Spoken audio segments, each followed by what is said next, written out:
So here we have the Volkswagen Polo on a 68 plate. I'm going to start off by showing you some controls on the inside of the car first of all.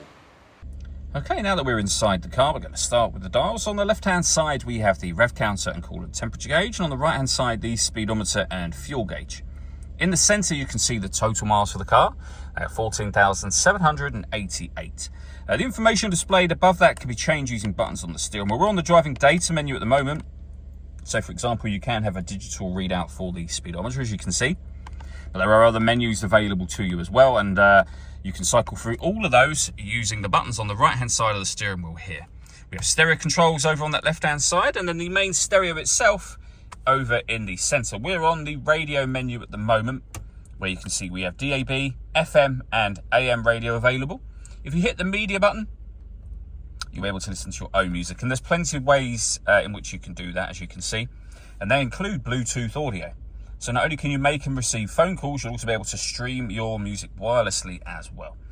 Hit the phone button just there, and you'll be able to pair your phone up in order that you can make and receive phone calls and use the Bluetooth audio that I mentioned just a moment ago.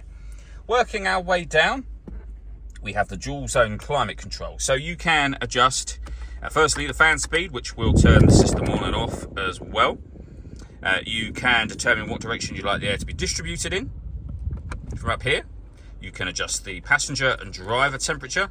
When you're happy with those settings, the air conditioning is on at the minute, so that's off. Back on again, or hit auto. The car will now take full control of the direction of the air and the fan speed to maintain those two temperatures. Any manual adjustment will override auto straight away and allow you to put it back on your own settings. We have two USB inputs underneath that. The 6-speed manual gearbox, and this button will turn off the stop and start for the car. So this vehicle is designed to cut out when it's stationary in traffic to save you fuel. That system is turned off when that light shows, and you can turn your parking sensors on and off as well. All that leaves me to say is thank you for taking the time to watch this video.